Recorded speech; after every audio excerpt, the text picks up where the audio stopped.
Welcome to Flames Unfiltered, hosted by Burud and Kyle Lewis. You know what, Kyle? For us coming off of All-Star break, we got a lot to talk about again. This team does it to us every single week. We got a full slate of Flames talk. Yeah, best probably news-related All-Star break in terms of stuff actually happening that I can recall. Because I don't, as we talked about at length, but I don't care about All-Star weekend. I want all the players to have a nice break. So, but yeah, coming out of it, lots happening. So, you know what I did on All-Star break though, to keep my hockey going, because I didn't watch it. I didn't watch it. But my dad called me and said that he had found a giant box of hockey news magazines from when I was probably, they're from 94 to 98. And I got about a box of about 100 of them. Cool. And so that's the great big wide copies, the old like newspaper style ones. Yeah, the old newspaper ones. And I went through them. I only went through like 10 of them. And I took like X is gonna probably hate me because I'm gonna post a bunch of cool old stuff that's hockey Twitter will love that, man. They'll eat that right up. It's awesome. There's some really, really cool episodes. And you know what the scary part of it is I would pick up the magazine or the newspaper and I'd be like, oh, I remember this cover. Yeah. I did that with the NHL yearbook for like 15 years. I had every one from the 2000 yearbook, which I think had Chris Pronger on the cover, up until like 15, 16, with the kind of faded away. But it was like the coolest color photographs. Oh, I know. Players, like beautifully laid out stat charts, and the predictions, and like I miss that stuff, man. Like we talked before, like I'm a big physical media guy. Like I own like 800 CDs, and like I do too. Yeah, like I like having stuff like to a point, and seeing that all go by the wayside. I'm not a fan. Like I get it. When I read a book, I want to read a book. I don't want to read it on my. Yeah, there's a bunch of books behind me. So like I don't know, and like I'm pulling up episodes, and it's like Keith Tkachuk is on the cover in a Winnipeg jersey. Like that's I got Theo Fleury and the old it is fun. I got like awesome covers of Pavel Bure in Vancouver with the old skate jersey, and it's like, oh man. Did I tell you that a buddy of mine I can't remember. A buddy of mine has a Pavel Bure game worn skate jersey. Really? It has the shortened sleeve that was customized for Bray because he was wearing a cast at the time. That's really cool. Yeah, he gets offers for it all the time, but I can't imagine you part with it. It's a holy grail of hockey jerseys for sure. So, talking about... Okay, go ahead. I got one more. Okay, speaking of holy grails, I got to get your opinion on this before we get talking Flames, because we got a lot of Flames to talk about. But I was reading an article, and I collected hockey cards as a kid, and I'm sure you did too. I still find myself buying hockey cards. But did you see that article about the Saskatchewan family that found a case of 7980 O-Pee-Chee cards? I did. Yeah. 16 unopened sealed boxes. That's like 768 cards in there. And they've been offered $1.3 million for that unopened. So the last Gretzky in mint condition sold for $3.75 million. So what do you do, Kyle? Do you sell it for 1.3 million, take your money and be happy? Or do you freaking go through and open it and pray that you have one or two Gretzky rookies? Because if you don't have any Gretzky rookies, it's quite honestly worth probably $250. Yeah. It's funny as you said that. I was listening to your favorite band today, Rat, and Dangerous But Worth the Risk. I love that song. Yeah, my truck on the way home. That's a banger. Everything Rat did was a banger. But anyway, that's a really tough question. Like, do you open the proverbial Pandora's box or you take the safe bet? I mean, as I get older, I like to think, give me the money. I know, me too. I know. I'm a little bit more like 1.3. I can work with that. Yeah. I could do some things. Could you imagine though? What if there's 3 of them in there? You stuck at $1.3 million. I know.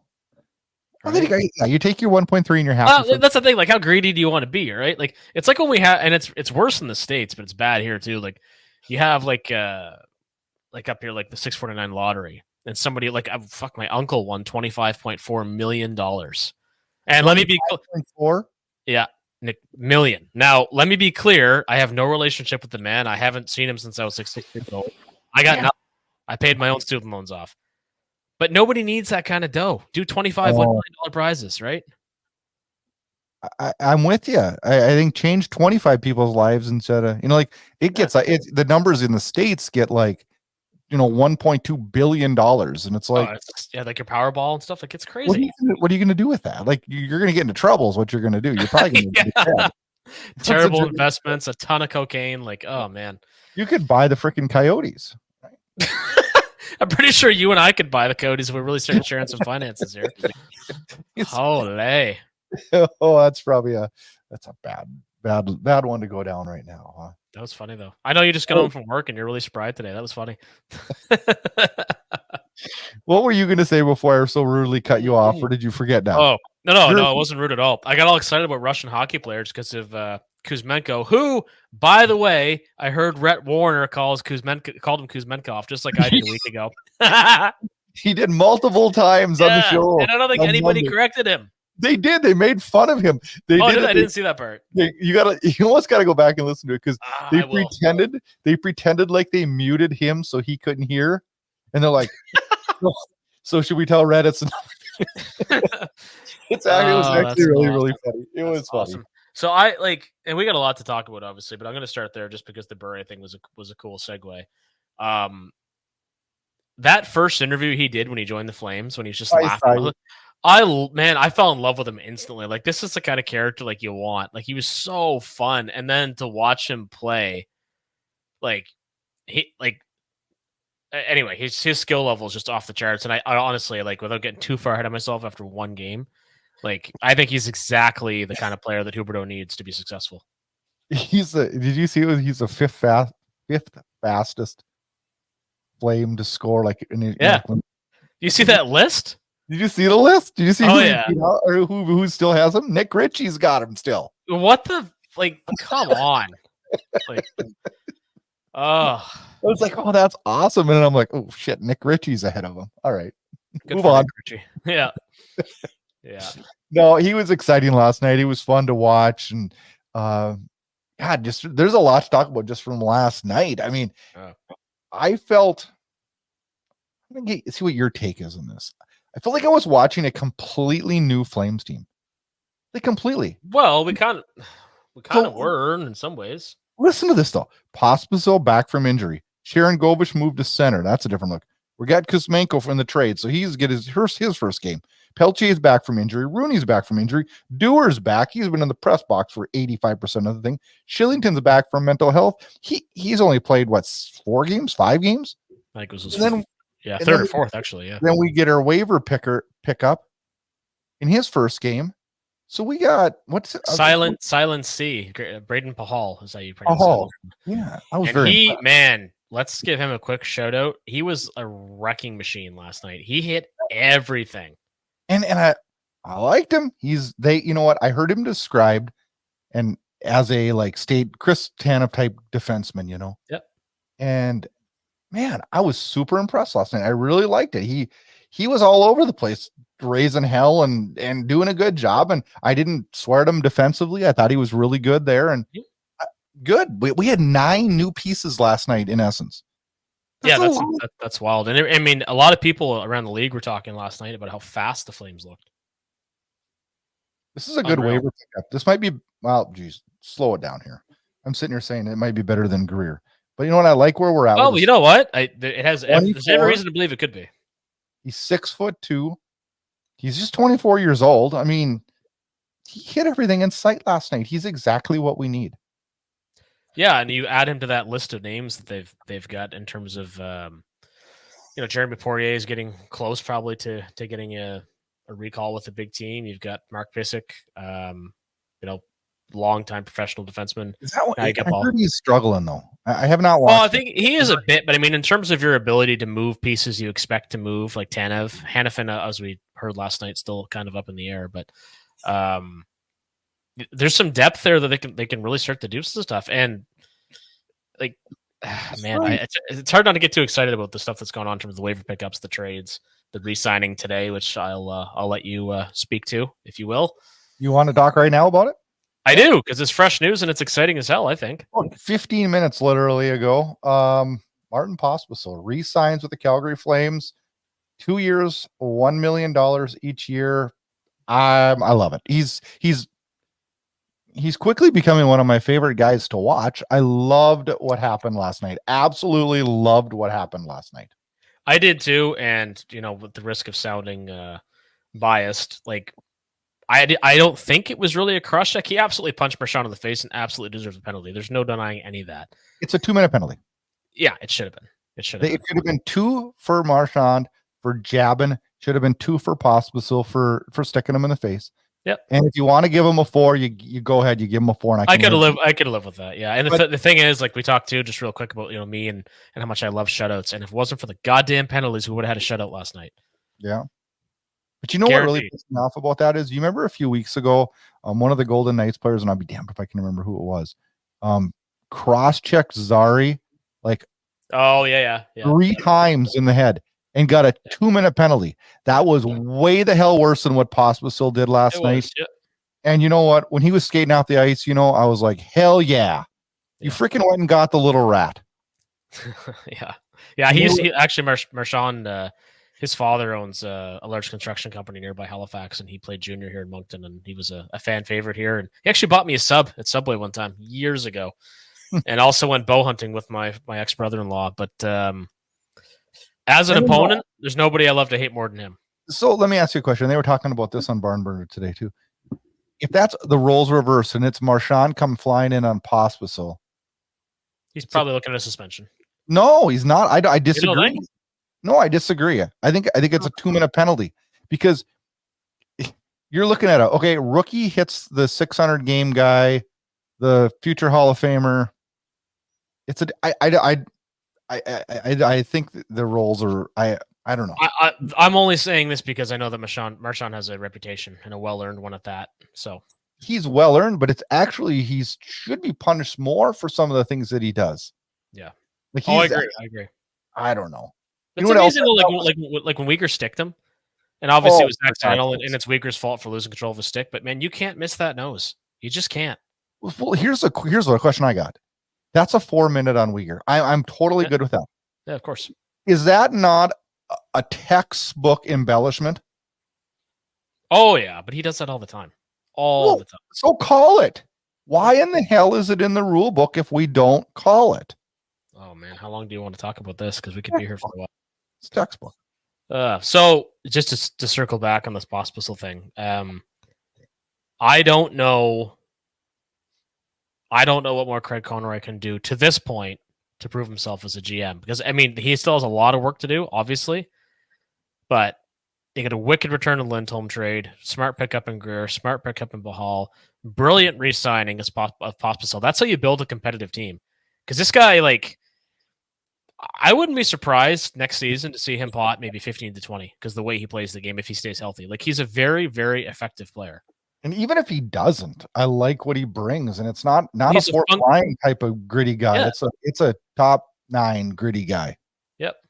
So since we're talking about different guys in the team and some newer pieces and all that kind of thing, and we're going to have a lot more to talk about with Craig Conroy in the weeks ahead. So I'm going to park that for now. But I want to ask you, because ever since I started doing this, I always feel like you're always the guy that's got the loaded questions ready to go. And sometimes I think later, I'm like, I should have asked Brad that. What would you thought? At what point, or where are you at in terms of Connor Zary as a legitimate Calder Trophy candidate? I read a lot of it on X. I don't think it's stupid talk. I can't say that. I hate to be super negative about this, in the fact that I don't think that there's any hope in hell that he wins the Calder simply because Connor Bedard's name looks better on the billboard. The only reason that I see it as a possibility and to me being in the conversation is because of Bedard getting hurt. I know, but I think Bedard is going to be back within a week here. And I'm just pulling up as we're speaking, I'm pulling up rookie points, and he's 8th in rookie points. Yeah. He is in goals. He is 5th. Yep. He's 4 back of Bedard. With a beautiful one against the Bruins. You know, I hate to sound this way, but I'm slightly bitter because I thought that Lindholm deserved the Selke multiple times, but Bergeron was the flashy name, right? Mm-hmm. Well, Adam Fantilli, Connor Bedard, and Marco Rossi are all sexier names than Connor Zary. I hate to be that way, but I just feel no, that's true. But I mean, there's also surprises too. Like Barrett Jackman won the Calder Trophy one year. Let us never forget, on the strength of, I believe, and I'm sure this is pretty close to accurate, if not bang on, his 3 goals and 15 assists. So, yeah. So, I mean, anything can happen, but it's cool that his name's been mentioned at all, right? It is. And, could you ask for a better year from a guy? Like, when let's rewind the clock here and let's look at this as we're talking August 15th. If I said that we were going to have Pospisil be an impact player, Zary be an impact player, you'd have been like, what? Now, if I would have said Coronado, you'd have been like, yeah, I mean, but I mean, seriously, we've had a tough year in Calgary, but we've had a lot of blessings. Well, I think for the first time, the narrative and the results are working hand in hand. And what I mean by that is like the retool and the refusal to use the word rebuild. I'm starting to believe this team, because of how they're doing it in terms of integrating younger players and being smart with their cap management, I think this team actually can be a playoff team. I think right now they're only 3 points out. But it's still not likely this season. But I think they can turn this around a lot quicker than people realize. And far quick than I would have expected. Well, if you pair up, guys that are I don't want to say overachieving expectations. That's probably a fair way to say it. Like we are in Zary and Pospisil. If you get good goaltending, like we're getting from Marks, I believe he's like 9-3-4 in the last 6 games. Like since the calendar turn, he's the best goaltender in the league thus far. Yeah. So you keep getting that, and then you get timely scoring from. Kadri's is having he's on pace for almost a 70-point season. Yep. That's pretty impressive from him, considering a weekend we wanted to, burn him down. I think we've got a lot of things working in our favor right now. Yeah. And we didn't see that coming. And now we've added another 1st-round pick. And I know we're probably jumping the gun by saying, hey, we're going to draft a guy in the 1st round this year and he's going to step into the roster. I don't think that's going to happen. And I guess if I was going to roll the dice, I would say that, to expect that Pospisil, Zary, Peltier, and Coronado all pan out is probably wishful thinking. Mm-hmm. If we could get 3 of those 4 to pan out, thumbs up, we're in good shape for the future. So 100%. I think we're tracking in a much more positive way than what any of us probably anticipated when we were faced with the fact of, hey, these UFAs are going to be gone. Yeah, and I don't think there's any, based on how logical the decision making has been thus far, there's no reason to fear what's going to happen. Like, we're not going to sign. If we re-sign Noah Hannafin, it's going to be for a sensible deal because he's still very young and a very good defenseman. Scored a nice goal last night too. Or if we trade him, we'll get, I would believe, a very large return. We can. I guess what I'm trying to say very simply is that we can actually trust the asset management with the current regime. Because so far, you cannot give this guy higher marks. You just can't. And he's recalling people left, right, and center. Yes, but we don't want to do that too much here, but we shouldn't have to if things keep going the way we are. But when you say asset management, I think he's done a wonderful job of it so far. Yep. But the rubber is going to meet the road here now. When you're talking about what kind of time, okay, let's say you're Craig Conroy, what kind of timeline are you putting on the Hannafin to say, hey, either take this deal or peace out, we're trading you? And how long do you wait to move Tanev fearing injury? Because that is asset management. Because if Tanev goes down injured, our asset management's freaking got 0. Yeah, and there's been a lot of talk about that already because he is, I don't want to say he's injury prone because he somewhat is. That's a little bit unfair. His style. Well, that's what I mean. It's a consequence of his play, but that's the play that makes him so effective. So I think you need to monitor his minutes and start looking at holding him out of games really quite soon, within the next week or so. Oof, but when you start doing that, then what does that do to the group? Well, it means the trade's imminent, is what it's going to mean. Yep. But it's tricky, right? Because like the Lindholm deal, it's like you couldn't sign off on that trade fast enough, right? Well, because we got a lot more than we expected. Like if you'd have told me in the Lindholm deal you were going to get a first, really, Kuzmenko was a cappy, really. I mean, yeah. And then if you told me we're going to get one other prospect with it, I probably would have said, yeah, okay, let's do it. But we got Kuzmenko, 2 draft picks, and 2 prospects. Yeah, I think if you get a trade, if somebody offers you a 2nd round pick for Chris Tanev and a defensive center, or not defensive center, but like a prospective center, like that's what you kind of going to look at, or the 1st round pick. Like there's a trade to be made. People keep saying the Leafs is one name or was one team, but there's a trade to be made very soon. I would do it. Listen, I think, and I might get shot for this one, but if someone said to me, we'll give you Logan Cooley in Arizona, you can keep your draft pick, I'll take Logan Cooley. Yeah, absolutely. I don't think that's going to happen. No, I don't either. But I mean, far-fetched using it as an example, but yep. I mean, I don't necessarily need a draft pick. There's other things happening here too. Yeah, absolutely. I don't. Even guys like Kevin Rooney who are back, and he had a pretty good game last night. Like he's somebody you could flip for something. Yeah, he's somebody you could flip. I don't think we can flip him though. I don't. 2.3? Yeah, isn't his contract up this summer though? Yeah, but do you think someone's gonna want him?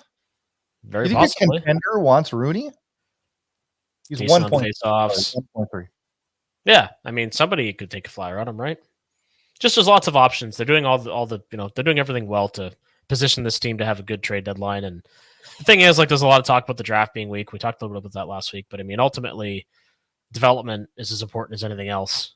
And if the Flames can draft some players with the right tools, then they get that favorite saying of mine, turn a chicken shit into chicken salad. So we may see some of that happen as well. So I guess at the end of the day, all I'm trying to say, and I think we're on the same page here, is it's a surprisingly pleasant time to be a Flames fan, despite the fact that they're not likely to be a playoff team at this point. What do you think of Pelletier's return? You're a big Pelletier guy. A huge Pelletier guy. And he was captain here, as I've said 100 times, and he was great. He was very quick. I think he had a really strong game, and I'm looking forward to seeing more of him. I thought he looked good. My one fear on him, and it wasn't just because I'm not talking about just last night, I'm talking about as a whole. I think he's in the right place at the right time, and I think he's all over, and I think he makes positive things happen out on the ice. Yeah, I just feel like doesn't have like a huge scoring touch. Am I wrong on this? No, I mean he was a good scorer in junior, but his bread and butter is more of a Michael Backlund type. He's good in all 3 zones. He's got a tireless work ethic. He's got a lot of really positive energy, but like he's the kind of player that it sounds super cliche, I guess, because it is, but like you win games with guys like him. He's going to top out as probably a 40-some point winger in the NHL, I would say, but he's going to be a damn good one. And when the game's on the line, he's somebody you want on the ice. Okay. Yeah. That's my take on him. And I've watched him for a long time. So hopefully there's some merit in what I'm saying. I feel like sometimes, like, and we're all guilty of it, and we see it on the socials, and I catch myself doing it all the time. Is like I pigeonhole guys right away. It's like, oh, Pelletier can't score. He can get there. He gets himself into position, but he can't bury it. Yeah. And I want to make sure I'm not jumping the gun when I say things like that, because it's like I have only watched him play freaking 20, not even 20 pro games. Have we seen him 20 pro games? I don't think so. Yeah, he might have had that many now. I feel like he was somewhere around 20 last year, but whatever the case, it's not a huge sample size. And I mean, there's also guys that are late bloomers. There's all kinds of different things that go into it, but I mean, we'll see how it goes. But I thought his first game back was a good one. I think it's gonna be interesting to see how he performs down the stretch and make a decision from there in terms of how he fits into the team going forward. Quick update on Dylan Dubé, and I don't really want to talk about this a whole lot, but I want to talk about what it rolls into here. Is basically Windsor Police Department had their press conference on Monday. The court gets pushed out to, I believe, was it April 30th? I believe it was. anyways, my take on this is it's going to be an extremely long process. I don't think we're going to see any of these players in the league anytime soon, or if ever. I don't know there. But you know what's weird about this is I haven't heard the league come out with a statement saying they can't play right now. Have you? The only thing that was said was Gary Bettman on the All-Star weekend saying he thinks it's very unlikely that any of these players will play in the NHL again until such time as the investigation is concluded. And not the investigation, but the legal proceedings. Has the league said they can't? I thought nobody said that they can't, but I think because this is, as far as I can tell, unprecedented in the NHL. And because the nature of the allegations, I don't see any NHL team that's going to allow any of these guys to be on their rosters. I find it interesting, though, that the league did announce that the Devils, Flyers, and Flames have been informed that cap relief for the players on leave will happen while they're in criminal proceedings. So they get cap relief, but then there was really no statement on that they can or can't play, which I thought was a little bit odd. But anyways, the reason I even brought this up, just obviously we're Flames fans, we need to have a little bit of an update. But I think what the more important thing, the most important part right now that we can actually talk about, because as far as the criminal proceedings go and things like that, we don't know anything yet, and we don't have any of the facts, so there's really nothing we can say right now at this point, right, on that matter. But so you get this cap relief, right? Because what Dylan Dubé is on 2.2 million, I believe. Right. So we're not obviously going to get all that because it's going to be prorated or whatever, but that's cap space. Could we utilize that? Because cap is worth something, right? So it's one of the biggest assets in the game today. We can use during deadline for more assets. It depends on what's available or who's available. I mean, if you're talking about bringing somebody back like they did with Kuzmenko, I mean, it could make sense, but at the same time, hanging on to that cap space until the summertime is not a terrible idea whatsoever. No, but I mean, could we leverage that cap space and be a third-party broker for a team? Yeah, given how many teams are up against the cap, absolutely. I think it's a distinct possibility doing that, especially if it's something that's not too long of a term. Now, I do want to touch on something, though, about the Dubé thing just real quick. So I agree with you that, nobody said, well, they can't play, but I think what the league's done, if you look at it logically, by giving cap relief to each of the teams where the players have been implicated, you're essentially saying it's just choose the cap or choose them. Well, they've removed them. They've taken the players out of the league. They're in, in the midst of some criminal proceedings. And by giving cap relief, you've made that person's roster spot essentially disappear until such time as this result is resolved, because we don't know when it's going to be done. We don't know what the result's going to be, but the league's already positioned themselves to walk away from these players and allow the teams to do the same thing. And they're ironically all RFAs at the end of the year, which means they're not going to get any contract extensions. No, the only ambiguity is going to be, not that anybody cares at this point, but I mean, I presume at some point there's going to be discussion about what happens with their rights. Like, do they just lapse year over year until this is finally done with, and then the team can decide if they want to exercise an option of the player, or like what happens? Right? What will happen is we won't. Why am I drawing a blank on this? What's the term? We won't. Because if you're a restricted free agent, geez, I can't believe I'm drawing a blank on this. All fine. We won't qualify them, right? And if they go unqualified, then they can sign with another team. But no one's but the assumption there, because again, the legality of this is the X factor, which we'll use maybe as a segue into getting into an X factor. But perfect. So all this is to say is that the players have been removed from the rosters. Essentially, they're basically in limbo. They essentially don't exist. And until such time as they've been proven innocent, or they've got whatever the consequences are, and they're allowed to play in the league again, to me, it's not unlike Theo Fleury being suspended for substance abuse. Right? They don't exist right now. They're gone. Don't worry about them. But when the time comes, we'll deal with it. But for now, what happens if? I'm just using this example. What happens if Carter Hart says, "I'm not proven guilty. Why? I'm no different than any other person with charges.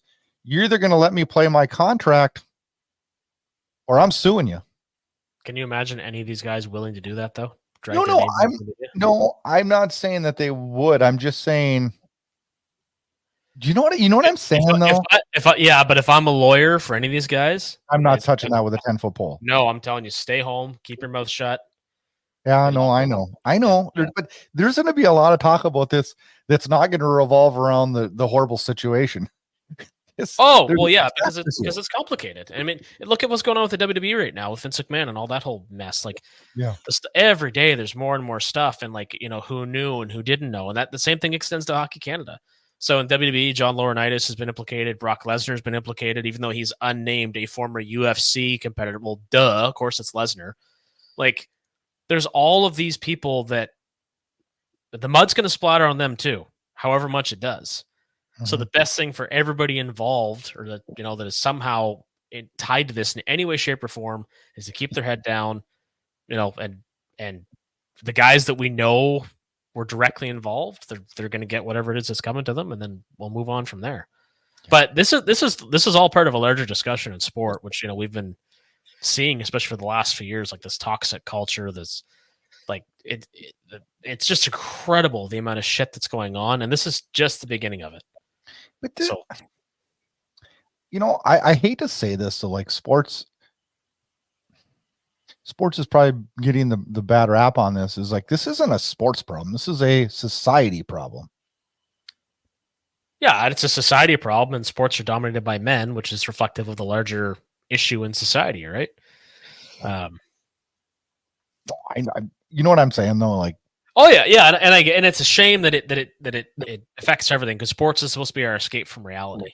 Sports entertainment is the same thing. It's sports is. I look at sports, I think we've always said it's never going to get, it's your escape from any bad thing going on in your life. Yeah. It's escape from, whether a person's having, relationship problems or money problems or I use it as an escape from the political BS in our world right now and all that stuff. And sadly, it seems like those bad things are just forming in on my damn sports. Leave my sports alone. I don't want to watch the goddamn hockey game. Yeah. Well, in a perfect world, that's how it would be. Let's get back to talking hockey. So you mentioned something earlier, then it sparked a question here as I was sitting here thinking. You're giving high praise to Craig Conroy, and I am too. I'm very happy so far. So if you had to give him a letter grade right now, what would you give him? And then let's take this a step further. And no one's been talking about this at all in Calgary Sports Talk. But where are you sitting with Ryan Huska right now? What's your thoughts there? I don't know how to evaluate Ryan Huska at this point. I mean, I would probably weird that it's not talked about at all, how he's doing. Last year, we were bombarded with negative coach stuff every single day. And now this year, it's just like, because of a toxic culture, right? Right. I mean, but like all of a sudden, it's like we have no idea what's going on in the locker room this year at all. It could be toxic as hell too. We don't know. I would guess it's not. But like Ryan Huska's on the bench, and it's like no one's saying yay or nay to if he's doing a good job or not. No, based on the team's performance, I mean, I'd give him probably he's going to be in a B minus, because I do think there's some lineup things that were glaring issues that should have been resolved much quicker. Yeah, I was saying C plus or B. Yeah, no issue. As far as Conroy goes, I mean, I don't know how you got to be A to A plus for everything he's done so far. I'm going to give him an A right now, but that A can go to a C if he jacks up the Tanev Hanifin thing, and I don't think he will. Oh yeah, no, he's far too methodical. Even the way he spoke so candidly about Lindholm, and it being clear Lindholm wasn't going to resign or how far apart they were. The only thing you could say about that could have been done differently if the opportunity was there was to move him sooner, because man, the lack of chemistry, like it just, and again, I don't want to shit on Lindholm because he was a great flame and a great two-way forward, but I always talked about how he had so many fewer points than his line mates when he had Gaudreau and Tkachuk. And then he had zero chemistry with Huberdeau, which we can't fault just Lindholm for that, obviously. We had to keep him with Huberdeau this year because we couldn't screw up the Backlund line or the Kadri line, because they were rolling, right? Yeah, but I think Lindholm is a two-way center. He's got a great shot, and obviously has some really good offensive instincts. But yeah, I mean, moving on from that and getting building a more offensive line with Sharangovich and Kuzmenko was, again, at least after one game, it was super fun to watch. That's what I'm trying to get at. It was just so fun to watch. So last night, this brings us to our X factor. The irony of Kuzmenko basically on his first shot. I believe it was his first shot, wasn't it? Yes. Goes in, he scores, right? And I'm like, I mean, of course, everybody in Calgary just, this is the greatest thing in the world. This guy is the greatest. But I did laugh when I saw this. Matt puts out, you can't make this shit up. Kuzmenko from Huberdeau on the power play. And then you got Kuzmenko with this.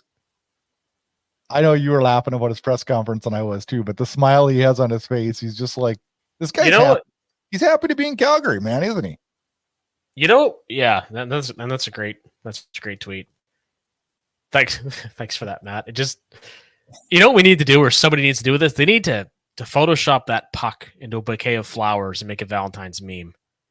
Because imagine this guy with that look on his face showing up at this girl's door asking her out. Like it's and like that hair that won't be tamed and his Russian accent. Like, man, I hope he sticks her out, man. Like, he is fun. He is fun. I hope, like, I loved what he brought to the game last night. I did. And I agree with what you said earlier in the show. It did spark a little bit of Huberdeau for some reason. I don't know what the hell that reason would be, but it did. He's super skilled.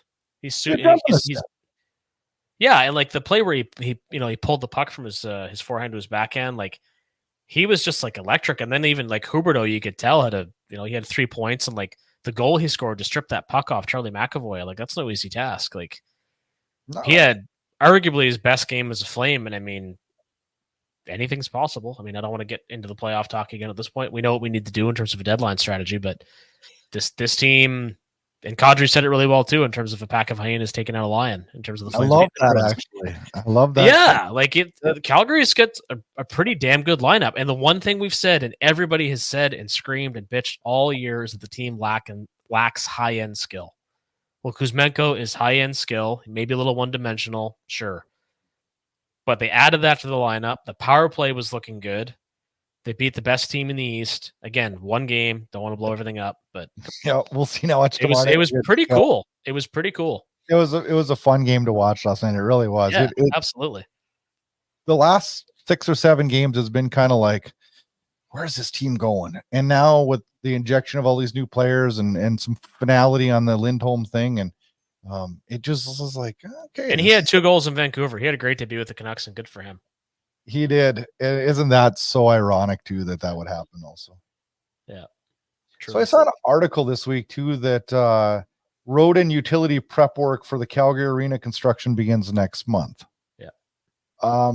Do you find it slightly odd that we haven't seen any mock-ups or any news on what this arena is going to all entail? Well, since that's kind of my jam, is that industry, not entirely, only because the amount of site work that's probably involved in terms of prep. Like, there's a 30-story building going up here. It's going to be the tallest one ever in the city of Moncton. And right now they're just drilling just to see how far down, right, to hit stone and all that stuff. So all that site work, it's so underappreciated and so drawn out and so tedious that I'm not shocked. Now, if in a month's time we don't start to hear more, then I'd be like, okay, what the hell's going on with this thing, right? This is like, I'd like to know. Like, I just want to see the picture of what it's going to look like. I don't know. Well, the other part of it is that politically, this is drawn out. Going back to Mayor Nenshi in Calgary, like, this has been such a brutal saga between Calgary Sports Entertainment and the city of Calgary and the government of Alberta. It's like, it feels like we should be further along than we are, because we should be further along than we are. Oh, isn't that the truth? Yeah. Best on Best announced this week. Yeah, that's right too. And 30 Olympic hockey tournaments, and then next year the 4 Nations face-off. And I got a question for you. The reason I wanted to talk about this, and you need to tell me if I'm being a straight up asshole. All right. I always do. I know. That's why I'm asking you. The answer is probably yes, but please proceed. I know. So this 4 Nations face-off, I'm not against it. I'm for it. It's sure as hell going to be better than this damn All-Star game. But I see it's Canada, US, Sweden, and Finland. Mm-hmm. It got me thinking. It's like, I don't mean to sound like an ass, but it's not best on best if Russia's not in it. I'm sorry. It's just not. Yeah, I agree with that. Now, it's two of the best rivalries. The Swedes and Finns hate each other. I know, but if you asked, you know what? And it is, I got into a discussion the other day with another sports fan about this. If you asked Canada who their biggest rivalry in hockey is, most Canadians would say what? Oh, they'd say the Russians. Absolutely. And that's also a demographic thing because. Well, no, because they've had better battles. They've had better battles. Yeah, but for younger fans, there's been a lot of good battles between the States and Canada, like the Salt Lake Olympics, Vancouver Olympics, right? But if you're going back to the 70s, the 80s, most of the 90s, it was absolutely Russia and Canada. But if you ask people in the US, and I agree with you, if you ask somebody under 25, they'll say Canada. If you ask somebody over 25, they'll say Russia. You know those bubble hockey games? Lake Placid and all that. Yeah. Yeah, the bubble hockey games. When you order one stock, it's freaking US versus Russia. Yeah. That's our rivalry. I'm sorry. It just is. Mm-hmm. And so they're not in this. And I'm sitting here thinking, that sucks, right? But then I also started to think about this, and I thought, well, with the way the world is going, and I pray this never happens, because the last thing I ever want is unrest in the world. But we could all find ourselves, all of our countries could find ourselves in skirmishes over the next decade, right? Mm-hmm. So are we not going to be allowed to play in it? Are you, like, if you guys get into it with somebody, or if the US gets into it with somebody, are we not allowing them to play in the next event? Yeah, well, that's your fault. That's the unfortunate thing. It's like you can't, and this comes back to our prior conversation, right? You can't, in this day and age, there's no effective willingness or ability, I guess, to separate sport from politics. They're so closely intertwined. I'm not saying they should be, but that's the reality of it. So now if you're, Team Russia, that's considered representing the Russian government agenda every bit as much as it actually represents the hockey-loving people of Russia, right? So then if we're going to punish the players and not let them play as a team in a Four Nations Cup, why are we allowing them to play in the National Hockey League? Why don't we just say every Russian needs to go home? We don't agree with what you're doing in the Ukraine. You need to go home. Yeah. Politics, I guess. No, but I mean, it's setting a real double standard to me. It's all double standards. That is politics, right? We can all, as a society in the US and Canada, think that, well, what's happening in Russia, which I do think is wrong, and it's horribly wrong. Mm-hmm. But that doesn't mean that their hockey players shouldn't be able to play hockey. It's so idiotic. And in our Olympics, we're going to let them play in the Olympics, but it's going to be, what do we call them in the last Olympics? The athletes of Russia. Like that made it was even more convoluted than that, but you're close. Yeah. Something like that. But the Olympic athletes of Russia or something like that. So what, that made it okay then? We come up with a politically correct name and then they can play the sport. Do we need to do that in hockey? Because I just want best on best. I just do. I want best on best. And that was stupid. That was like it's like the dumbest thing in the world. God, this is so dumb of me. But I mean, here I am again with the wrestling analogy. It's like when Hulk Hogan had the Mr. America character in the early 2000s. Everybody knew it was Hulk Hogan. That was part of the joke. It was meant to be funny, but everybody knowing these are Russians representing Russia. Yes. It's like, why are you parodying yourself? What are we doing this? Yeah, that was dumb. Like, if you're not, if it's wrong, it's wrong. Then don't let them play. Yeah, right. Don't let them play. Yeah. So if we think it's wrong, and gosh, I don't want this to happen because I think it's severely unfair for the Russian athletes. But it's like, if it's wrong to play in the Four Nations, it should be wrong to play in the National Hockey League, then, right? Absolutely. No. I don't know. It seems weird to me. There's a lot of double standards. But anyways, we're getting the best of almost on best, and it's going to be fun. It's going to be fun. Absolutely. What else did I want to talk about? Do you got anything else? Well, we got to talk about the guy behind you. Which, by the way, was that intentional? You using that backdrop? Yeah, I did. I put it on there. It's a sad situation, a scary situation. As Lanny McDonald had what would you call it? A medical cardiac event, we'll call it. Heart attack, right? I mean, is it not? Well, I think it must have been a heart attack. Yeah, I mean, because essentially, from what I understood from Eric Francis, his heart had stopped at the Calgary airport on his way back from the All-Star festivities, and fortunately, they were able to resuscitate him. He sustained a few broken ribs, as people do in that type of event. I thought a lot about this. I thought, man, how scary is this? The dude just got off an airplane. Like that happens an hour earlier. He's probably not. We don't know. He'd probably not be with us. Yep, very possibly. There's no better ambassador for the sport of hockey in the city of Calgary than Lanny McDonald. Oh, I mean, you can put guys like Joe McGill up there, obviously, like no question. But Lanny's been doing it for so long and been doing it so well. And, Eric Francis was talking about how he has basically a relationship with all the players. They text each other regularly, offer some encouragement, like real stand-up guy. And he just goes about his work very quietly and unassuming. And if you're ever in Calgary at the Dome, like you always see him around and he's signing things for fans and chatting. He's just a wonderful human being, and obviously want to wish him all the best in his recovery. I had an interesting situation that was probably 10 years ago. I was in Missoula, Montana. I'm at this bar restaurant. We're eating there for a work event. And I look over and I see there's a Lanny McDonald picture and jersey hanging in this bar. I'm in Montana. Like, I know Calgary is the closest team, but I'm like, what the heck? So I asked the bartender, and the bartender said he has a house there, and he was a owner of a part owner or something of the establishment. I guess he has a place in Montana too. So interesting. Cool. Yeah. But we wish him the best. He's when I think of winning the Stanley Cup, that's the face that comes to my mind, So. Well, the picture it's funny, the picture that is behind you and the picture that's above my computer where he's got the Stanley Cup over his head. I mean, they're always going to be, until such time as maybe the Flames win another cup, they're the most iconic Calgary hockey images you're ever going to see. Yeah. So we're wishing Lanny the best. This week ahead for the Flames, they head to New Jersey tomorrow night. Thursday night, Flames take on the Devils, who have been struggling as of late. And then Saturday, they head to the island for another stupid day game. And Monday night, they're at Madison Square Garden. That'll put an end to the 4-game Eastern road trip, and then they're back to the Dome for 4 at home. When are we getting a movement on it? Are we going to trade this week, Kyle? Are we going to trade? I think Chris Tanev will be traded by the middle of next week. I said by Saturday. Boy, I'm a little ballsy. Ooh, that is ballsy. I like that. Yeah, and I am heading to Calgary on the 27th of February. Okay. And of course, I will be there for at least the Kiprusoff jersey retirement game, but also hopefully the game against the Los Angeles Kings. And I will be spending my week with my father, mingling with other Flames faithful, and enjoying vacation amongst the Rockies. Can't wait. And Kyle will have hopefully some T-shirts to bring along if you see anybody, because you should be getting a package here today. And, yeah. But that should be a good time. Awesome. Yeah, no, it's going to be really fun. So, yeah, obviously lots that's going to happen in the interim. It's like these shows lately have been jam-packed. It's hard to keep it to a reasonable length of time.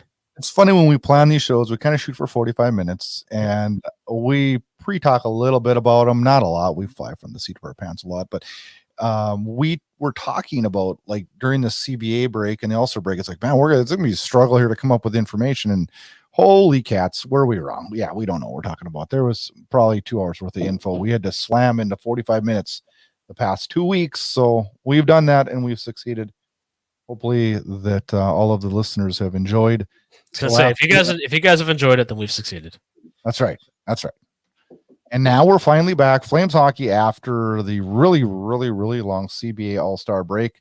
It's good to have them back. And we got depth charts that are all over the place, new lines, new things to watch, and it should be exciting this week. Yeah. I mean, we're only got one game in with these new lines and returning players, but I'm amped up to see the next few. And you know what? That's the other thing. These new faces and these guys coming back, there's no better place to bond on Eastern Road Trip. Fun city too. They're in New York. They're Big Apple. They'll have a lot of fun together. You're right. There's a lot to be said for that, because that is when teams get close, isn't it? Yep, 100%. So we'll see if the results follow it. Well, maybe we'll top of the playoff race again in a few days. Who knows? Oh boy, that's not confidence. I'm not one of those guys. I want us in the playoffs. All right, Flames fans. We're back next week. Have a good weekend. Enjoy all the Flames action.